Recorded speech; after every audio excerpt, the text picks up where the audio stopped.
Hi folks, Nick here from the Main Street Talk podcast. Are you thinking about your next Disney vacation? I can help you plan that vacation at no extra cost to you. As a travel genie at Genie Travel Company, I keep an eye out for the latest and best Disney promotions and then apply them so you get the most value for your vacation. Contact me at nick.garcia@genietravelco.com. And if you enjoy our podcast, please give us a rating in your player.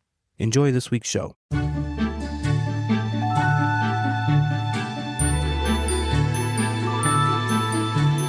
Hello, everybody. Welcome to this week's episode of the Main Street Talk podcast, your go-to podcast for all things Walt Disney World related, all the news and updates and tips and tricks. I am your host, Nick, and as always with me is Joni.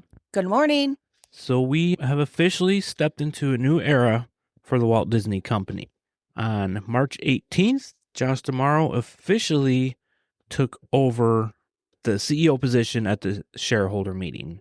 So we have stepped into a new era, and I kind of looked up the history of the CEOs of the Disney Company. There have been 9 CEOs, but 8 people, because Bob Iger was 2 times. And I just wanted to go through the list here. Roy Disney was 1929 to 1971. Don Tatum, 1971 to 1976. E. Carden Walker, 1976 to 1983. Ron W. Miller, 1983 to 1984. Michael Eisner, 1984 to 2005. Bob Iger, 2005 to 2020. Bob Chapek had his short-lived CEO tenureship from 2020 to 2022. And Bob Iger was 2022 to 2026. And now we have Josh D'Amaro from March 18th to the present. So excited about new things. He did speak at the shareholder meetings. He did answer some questions. I'm not going to go into all that, but typical what you would think a CEO would say. Sure. For shareholder questions. Of course. So yeah, welcome to Josh D'Amaro. I'm looking forward to what he brings to the table. I do have a little bit more on him in the miscellaneous. He did announce some things at the shareholder meeting, but we'll get into that later. All right. And for our second biggest news, March Madness updates. What, ours or the real March Madness? Madness? No, not the real March Madness. Okay. But I mean, we could do a whole separate podcast on that. No, this is for the Magic Kingdom March Madness that we've been voting on. Okay. So this drum roll, you got winners? I do have winners. So we have a championship game to vote on this week. We're down to the final 2. So last week, TRON Lightcycle went against Space Mountain, and TRON won 64% to 36%. Woohoo! I won. You're very excited about that. I am. In Pirates of the Caribbean. Wait, tell me the percentages again. TRON 64, Space Mountain 36. Okay, so that was a little bit more gap than what they have been in recent weeks. Yeah. Like it's been 53 to 47 and stuff. They're real close. And similar for Pirates versus Big Thunder. Pirates came out ahead 67% to 33%. Wow. So this sets up the championship matchup between TRON Lightcycle Run and Pirates of the Caribbean. Okay. That's what we will be voting on this week. This is our final week of voting. So make sure you get in there and vote. All the links are show notes. We Facebook should have page. hats made, for the winner, and we just send them all out like they do in the real games. Yeah. They're like the champagne pop in. And Yep. We'll do that next week. Yeah. With some sparkling water. So yeah. Oh, good. Yeah, this is not what I expected when we started this, but here we are. That those would be the 2 finalists? I thought TRON would be in there. I did not think Pirates would make it this far, but it did. I love Pirates. I'm happy for it. Yep. Super. So yeah, get in there and vote. All right. Are we ready to get on to the news? Sure. Before we get on to the news, I want to mention that I am now booking all major cruise lines. So if you want to take that cruise, contact me. Not just Disney anymore. So we've expanded to cruises. Okay. Perfect. All right. Let's start in Magic Kingdom. Okay. The cast member previews for the refurbished Buzz Lightyear Space Ranger spin have begun at Magic Kingdom. There's no word on when previews will be for the public, such as annual pass holders or DVC members, but the attraction is set to open April 8th, so that's got to be, I imagine, in the next week or 2. And last week, the Big Top Souvenirs, where they've been refurbing, was noticed to be missing its tent-like roof. Oh, no. So it was just wide open. Oh, no. That is set to open later Wait, this year. are they going to put it back on? Yeah, I would imagine. Because They're there's a lot of refurbing the people whole that gather thing. in there, and that heat Yeah. is In the rain, the something. Florida rain. Yeah. Yeah, we need that topper back. Yeah. And also last week, there were several portions of Main Street and the sidewalks along Main Street were roped off as it appears they are refurbishing the concrete. Okay. So be careful of that. And speaking of Main Street, Well, hopefully it won't be like the opening day. Sorry to interrupt, but hopefully it won't be like the opening day when everything because was melting. everything when it opened, they didn't have enough time to allow the setting of it, and literally women's heels, because back then they still wore their day attire. Yep, right. They were getting stuck in the concrete, and so in the heat and whatnot, it didn't have enough time to cure. Yep. So it was kind of a mess, and the crowds were like, it was a sold out. Yeah, it was their opening day. It was more than expected. Yeah, absolutely. And speaking of Main Street, we have more news on the rumored Main Street USA Lego set that is coming. Again, This is rumors, but stuff's starting to come out, so I imagine this will be announced soon. No official announcement has been made by Lego, but BrickTap says that the set will include Disney tourist minifigures with Mickey ears and Star Wars shirts. BrickTap says the Lego release will be on June 1st of this year. So an official announcement. Is there a photo? No, it's not even official yet. I don't know. Okay, so I'm torn now because I know that our little hearts desire to have the Lego castle. So we just get Main Street and the What Lego is this castle? one? I'm like, if I have to do a toss-up, I have to see the picture, though. I want to know, like, how extravagant it is. Yeah, it should be coming and how much soon. it's going to cost. Yeah, Legos are not cheap. Yeah.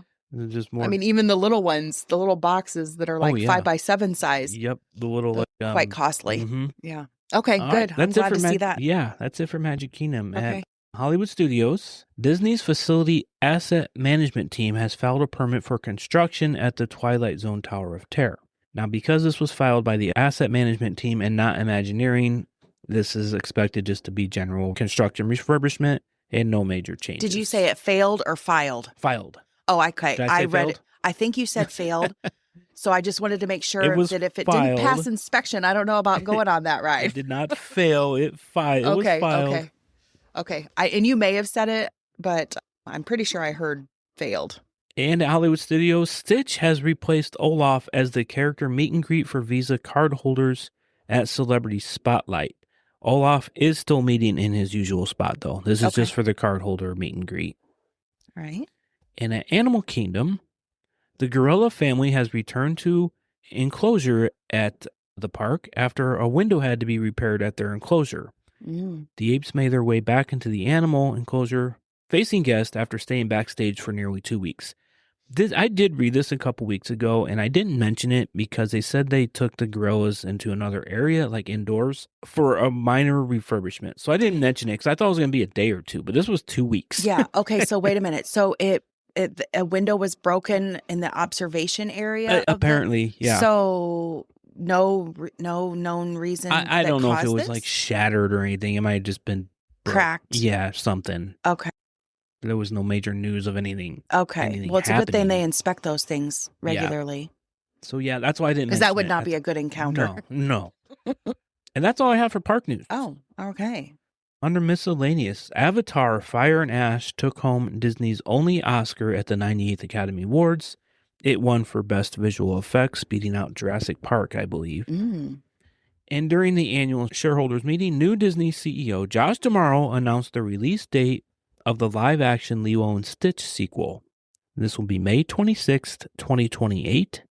Along with everything else. Yeah. Cool Kid Summer. We also have a release date for Incredibles 3. It will premiere in theaters on June 16th, 2028. Okay. So they got back to back. Two pretty big sequels. Yeah. Yeah, within 3 weeks of each other. Boy, they've been busy. They have been busy. Disney Cruise Line has a name for its next ship. CEO Josh D'Amaro announced at the shareholder meeting that the fourth ship in the Wish class will be called the Disney Believe. Okay. It will debut in late 2027. Okay.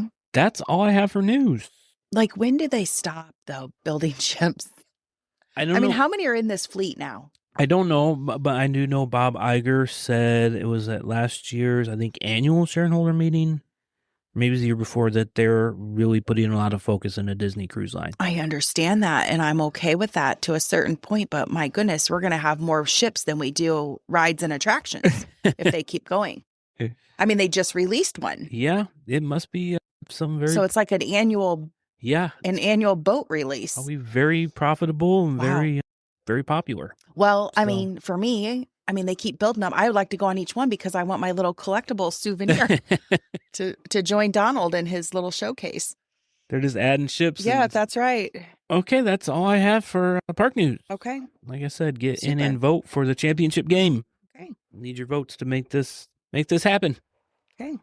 All right, let's go on to Spotlight on Attraction. Okay, well, I'm going to cover a few here, and they all are kind of intertwined. We are still over in World Nature, and last week we talked about the Seas with Nemo and Friends ride. Today we're going to visit Bruce's Shark World, Turtle Talk with Crush, and then the overall SeaBase Aquarium. So we'll start with Bruce's Shark World, and these do all tie into one. They're all in the same pavilion. So Bruce's Shark World, get ready for fish-friendly fun at this interactive walkthrough exhibit at the Seas with Nemo and Friends Pavilion. It's a small, quiet walkthrough play area that handles high traffic on a first-come, first-served basis. It opened in Walt Disney World November 16th, 2004. Bruce's Shark World is inspired by the Disney and Pixar film Finding Nemo. Here, you can test your undersea expertise with quizzes from Nemo's teacher, Mr. Ray. Don't forget to pose for a photo inside the toothy grin of Bruce, the shark. He promises not to bite. Fish are friends, of course, not food, mostly. And though the pavilion retheming into the Seas with Nemo and Friends didn't reach its grand opening until January 24, 2007, Bruce's Shark World and Turtle Talk with Crush were open early to bring immediate Nemo elements to the area. So that's what I have on the Bruce Shark World. So going into Turtle Talk with Crush, which simultaneously opened the same day as Bruce's Shark World, which was, again, November 16, 2004. This one can be found, obviously, in the Walt Disney World World Nature Seas Pavilion, also in Disney California Adventure at Disneyland. Bruce's Shark World is not in Disneyland, just this Turtle Talk with Crush show can be there. And you gather around a window to the ocean for conversation in real time with your favorite totally tubular sea turtle. It is a theater type setting, and the capacity is approximately 40 to 50 guests per performance. Each performance is about 15 minutes. You may remain in your wheelchair or your electric vehicle. Assisted listening devices and audio descriptions are available. As I noted just a little bit ago, also opening November 16, 2004. It's an improvised digital character conversation that is designed for all ages. Kids are not required, but how do you say that? Like desired to sit on the floor in the front so they can be closer up with Crush. Yeah, there are benches towards the back. And then the adults are, to sit on the floor or on the benches rather. So they want all the kids, as many as want to join up in the front. Able to communicate directly with land-based dudes and dudettes using his hydrophone, Crush calls on guests to answer questions, tell stories, and learn how to talk turtle. And that he'll even answer guest questions. The show often features other characters from Finding Nemo and Finding Dory, such as Squirt, Marlin, and others. The attraction is indoor, air-conditioned, and usually runs continuously throughout the day.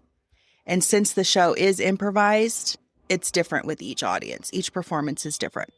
So there's that. And then we're just going to cover the overall SeaBase Aquarium, just the overview.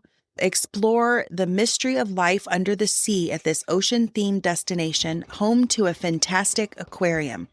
Complete with a 5.7 million gallon saltwater tank that is home to over 4,000 creatures from numerous species, including sharks, dolphins, manatees, and sea turtles. The original pavilion opened January 15th, 1986, and closed for transformation in August of 2005. So previously it was known as something else, and I think I've got the name of that in here.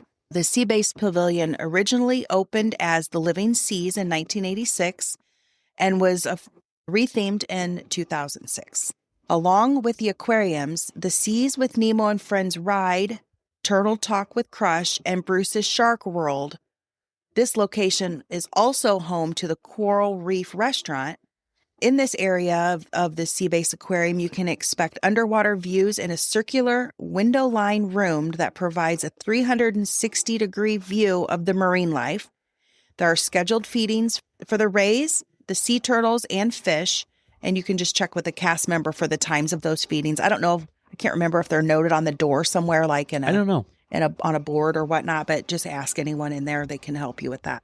Also note that the aquarium is involved in conservation with some animals being rehabilitated. They have a lot of manatees that they rehab. Sure. And you were just talking a few weeks ago that they had a new baby one that they were orphaning. Yeah. Yeah. Mm-hmm. Yep. So, and then another added perk that people can participate in is you can go beneath the surface. So you can be immersed in underwater wonders when you book an enchanting extras collection experience at SeaBase Aquarium, because as a certified scuba diver, you can swim with over 2,000 sea animals inside the aquarium. However, to participate in this, you can't just go and be like, hey, I want to, get me in that water. You have to show proof of an open water scuba certification, and guests must be 10 years old or older. And anyone under 16 must be accompanied by a paying adult.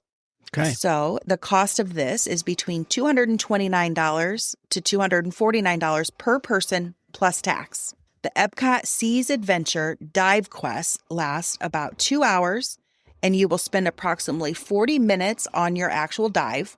You will also get a backstage tour to see the inner workings of the massive aquarium. Advanced reservations are highly recommended as availability is limited. Make your reservations online or on the My Disney Experience app. Same-day RSVPs and walk-ins can be made on a limited basis and subject to availability. There is a whole list of know before you go pointers that was too vast to list. Sure, so just be sure that you go in and do your research so that you're able to adhere to all the rules and regulations that are required to participate in this program.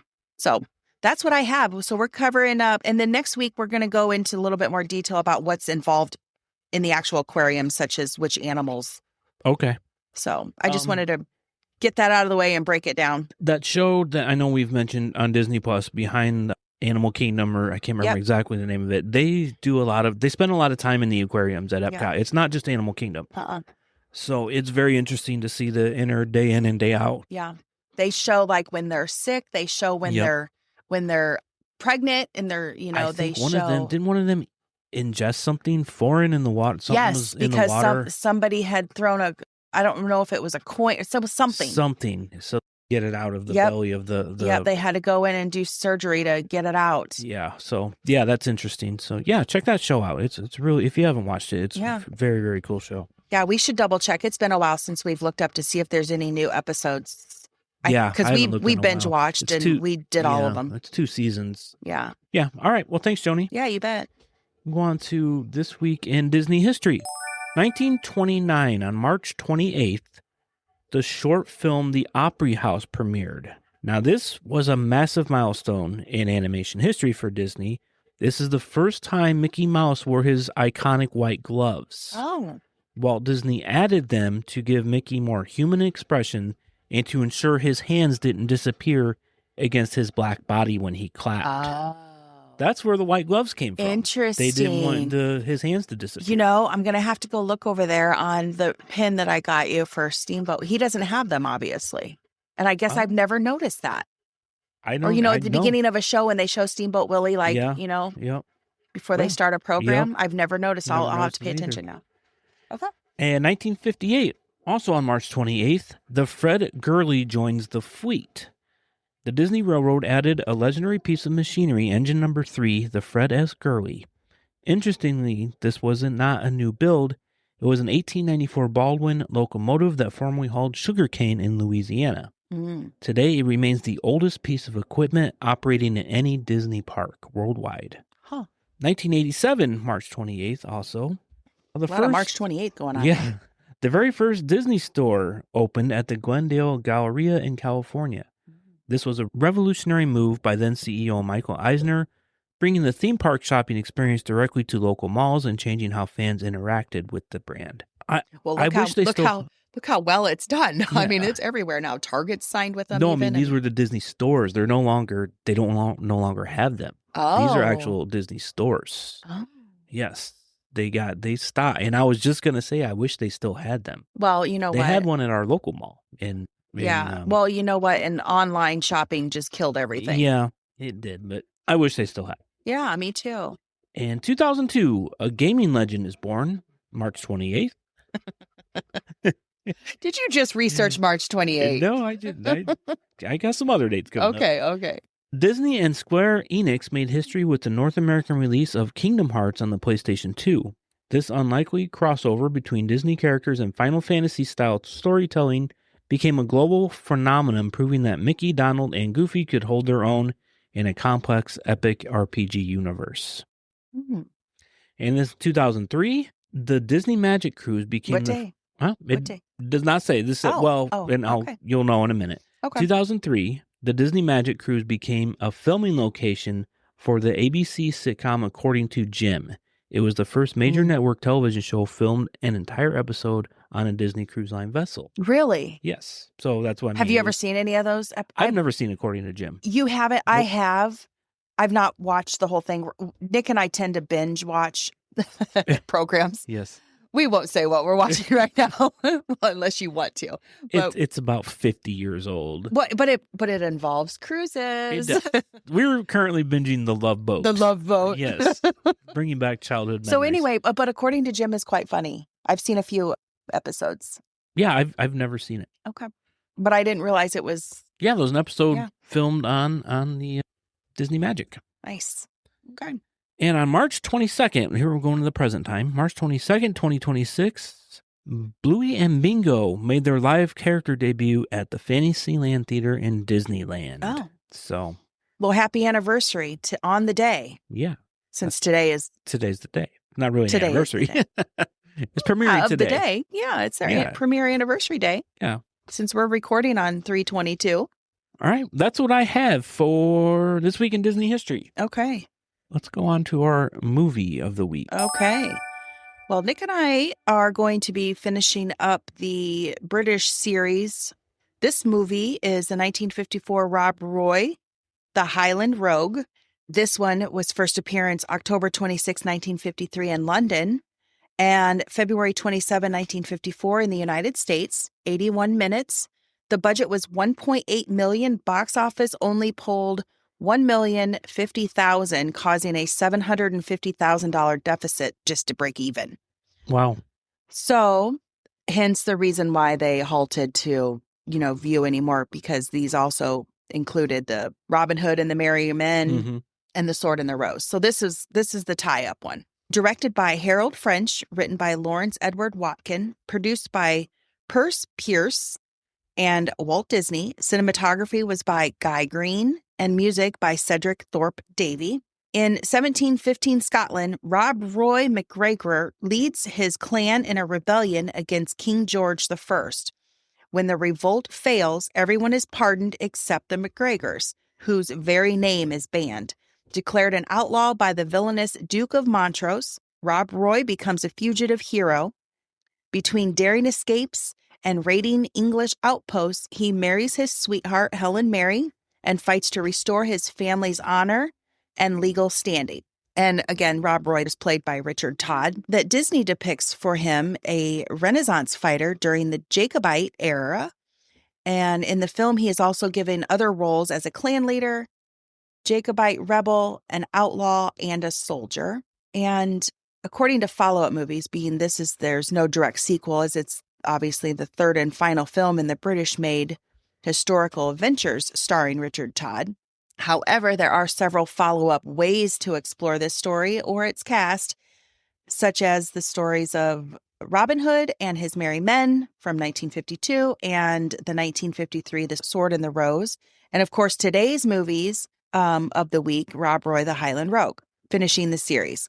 Other movies about the character, Legend of Rob Roy MacGregor, include the 1922 silent film adaptation from the early 20th century titled Rob Roy, and then I didn't know this either, and you might have seen it. I don't know. Maybe it's not your forte to have these kind of films, but there's a 1995 movie titled Rob Roy starring Liam Neeson.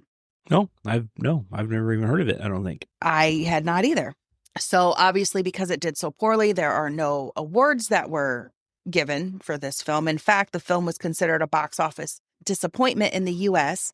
It did, however, have one notable recognition as it was selected as the Royal Command Performance Film for 1953 with its premiere held as a gala event in London on October 26, 1953, in the presence of the British royal family. The 1995 film starring Liam Neeson had a much more successful award season as it won an award and was nominated for an additional 2 other awards. A little bit of bonus information. There's a real Rob Roy McGregor in history. So his lifespan was from 1671 to 1734. He operated in the Trussix region of Scotland. The specific areas, which are now part of the Loch Lomond and Trussix National Park, is often called Rob Roy Country, where he acted as in real life as a cattle broker, protection provider, and later an outlaw. Later an outlaw? An So outlaw, okay. yes. So because of it doing so poorly at the box office, Disney did decide to end the 3-film series, large-scale and expensive costume dramas, and focus more on the domestic American projects like 20,000 Leagues Under the Sea and Davy Crockett. So that is going to tie us up for Rob Roy, the Highland Rogue from Disney's 1954 film. I can't wait to watch 20,000 Leagues Under the Sea. I have not seen it in a long time. Well, it's number 2. We got one more. It's coming up? Yeah, Okay. We got one more that we can watch. Get the popcorn out because I'm ready for that one. Okay. Thanks, Joni. Yeah, you bet. On to this week's tip or trick. Although this has never happened to us personally, I have heard it's happening to people. You know, you're getting ready for your Disney trip, and that 7 days comes up, or 3 days if you're staying off site, and it's time to book those lightning lanes. Mm-hmm. My tip or trick, because this does happen, technology is wonky, it's not perfect. Take screenshots of your lightning lane times. This has never happened to us personally, where one just disappears off the app. But we've heard of it happening to people. But it has happened, yes. I've heard of it happening quite a few times. Mm-hmm.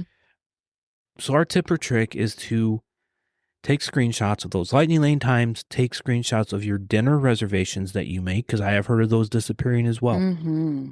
And every time that I've heard this has happened and they go to guest services to rectify it, it's no problem. They get it added back to the schedule and everything is fine. But if you don't have that proof, oh, you have to show the proof for it. They just don't show take the your word for screenshot. it Right. Customer services. Okay. Yeah, they're not just going to take your word for it that, hey, I had a lightning lane. So you have to go to guest services. You can't just go to the facility. No, you go to your resort or, yes. No. Like a dinner reservation. Like the dinners. On site in a park or something. The dinners, I would start with the resort. But if you're like lightning lanes, I would go to the blue tent. Don't go to the cast member at the entrance of the ride. Right. Go to the blue tent, the guest services Would tent. that be the same true as if it's like a Beauty and the Beast or Cinderella's Royal Table? Like, where would you go for those if your reservation just disappears? Those, if you're in the park, I would start at guest services. Okay. Always start at guest services. Not at the restaurant itself. No. Okay. Because they might not have the information. Sure. I would start at guest services, and they're all over the place. They're not hard to find, those blue tents. So okay. That's my tip or trick this week. It's a good one. Screenshots. Saves you a lot of stress. Yeah, and they can't take your word for it because people could say anything. But here's the question though: if you show up at a reservation and you have the screenshot, will they honor you right then and there at the door? Are you saying you need to go to these other places? Because I'm thinking that if you can show proof of it to the restaurant, as far as a restaurant, it depends. If it's a like Cinderella's Royal Table or something, I would probably go to guest services. If it's even though you have the screenshot, I would. Okay. You can, like, if it was like Sci-Fi Diner or something, I'd probably just show up there. Okay, but it's something big and something big and very expensive. And maybe even start, like I said, start at your resort. If you notice it's gone before you're leaving for the park, go to your front desk and be like, hey, they may be able to fix it. Yeah, they could probably fix it for you right then and there, and then take a screenshot. Take a screenshot of your screenshot. Okay, well, that's going to do it for this week's show. Don't forget to vote for the championship game. Links are going to be in the show notes, Facebook page, and on the website. Our website is mainstreettalkpod.com. The Facebook page is Main Street Talk. Facebook group is Disney World Tips and Tricks. The Instagram is Main Street Talk Podcast. We are on YouTube as well, audio only, no video. And you can contact me for any Disney or cruise vacations. That's right. nick.garcia@genietravelco.com. We are affiliates of the Magic Candle Company, who you can have the theme park scents right in your living room. The link is in your car. There's air fresheners. Oh, yeah, too. there's air freshener. There's soaps, there's lotions, there's all kinds of stuff. Wax, sprays. There's all kinds of stuff. The link is in our website. Use the code Main Street Talk at checkout for 15% off. We will be back next week with a championship of Magic Kingdom and the latest news and tips and tricks. So we will talk to you real soon. Bye, everyone.